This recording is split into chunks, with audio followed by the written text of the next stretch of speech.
சிவசொந்தங்கள் அனைவருக்கும் வணக்கம். எம்பெருமான் சிவனின் ஆசிகள் அனைவருக்கும் கிடைக்கட்டும். அனைத்து ராசியினரும் காண வேண்டிய 3 நிமிட முக்கியமான பதிவு.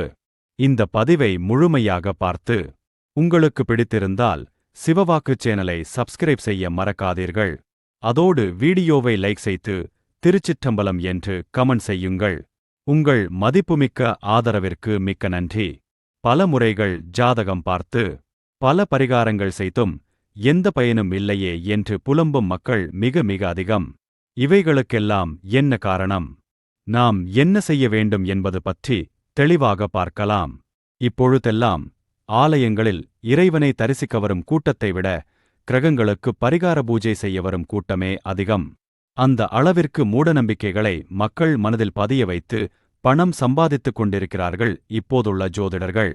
ஒன்று புரிந்து கொள்ள வேண்டும் அன்பர்களே, கிரகங்களுக்கு அவரவர் கர்மவினைகளுக்கேற்ப வினைப்பெண்களை கொடுக்கும் அதிகாரம் உள்ளதே தவிர கர்மவினைகளிலிருந்து விடுதலை கொடுக்கும் அதிகாரம் வழங்கப்படவில்லை என்பதே உண்மை. ஆகவே கிரகங்களுக்கு எந்த பரிகாரம் செய்தாலும் பலிக்காது. மேலும் தெய்வங்களையும் பக்தியுடன் வழிபட வேண்டுமே தவிர பரிகாரங்களுக்காக வழிபடக்கூடாது. கிரகங்கள் நல்ல இடங்களில் இருந்தாலும் துன்பங்களையே தொடர்ந்து அனுபவித்து வரும் அனைத்து ராசியினரும் ஒரு சக்தி வாய்ந்த இறை வழிபாட்டின் மூலம் துன்பங்களிலிருந்து விடுபட்டு ஐஸ்வர்யங்களை அடைய முடியும். இந்த வழிபாட்டினை தூய பக்தியோடு செய்து பாருங்கள். இறையருள் என்ன என்பது உங்களுக்கு புரியும். ஆண்கள் மற்றும் பெண்கள் அனைவரும் செய்யலாம். பௌர்ணமிக்கு 2 நாட்கள் முன்பாக, அதாவது பௌர்ணமியுடன் மொத்தம் 3 நாட்கள் பிரம்ம முகூர்த்த நேரத்தில் எழுந்து நீராடி நிலை வாசலுக்கு முன்பாக 5 முகம் கொண்ட குத்துவிளக்கில் நல்லெண்ணெய் ஊற்றி தீபம் ஏற்றிக் கொள்ள வேண்டும். இந்த தீபத்திற்கு பிரபஞ்ச தீபம் என்று பெயர்.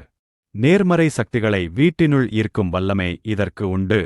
பிரபஞ்ச தீபம் ஏற்றியபின் உங்கள் வீட்டு பூஜை அறை அல்லது சிவசக்தி திருவுருவப்படத்தின் முன்பாக வெள்ளை துணி விரித்து அமர்ந்து கொள்ளுங்கள். உங்கள் குலதெய்வத்தை வணங்கி ஓம் சிவ ஓம் சக்தி, நம சிவ நம சக்தி, இந்த சிவசக்தி மந்திரத்தை 108 முறை உச்சரித்து எம்பெருமானையும் அன்னையையும் பிரார்த்தனை செய்தால் கேட்கும் வரங்கள் கிடைக்கும். தூய நம்பிக்கையோடு இந்த வழிபாட்டினை செய்து பாருங்கள். அற்புதங்கள் நடப்பது நிச்சயம். இது சத்தியம். மாதம் 3 நாட்கள் அதிகாலை பிரம்ம முகூர்த்த நேரத்தை இறைவனுக்கு அர்ப்பணியுங்கள். உங்கள் துன்பங்கள் அனைத்தும் சூரியனைக் கண்ட பனி போல விலகி மங்களம் உண்டாகும். ஒருவேளை பெண்களுக்கு மாதவிடாயிருந்தால் பிரதோஷ நாட்களில் இந்த வழிபாட்டினை செய்வது உத்தமம்.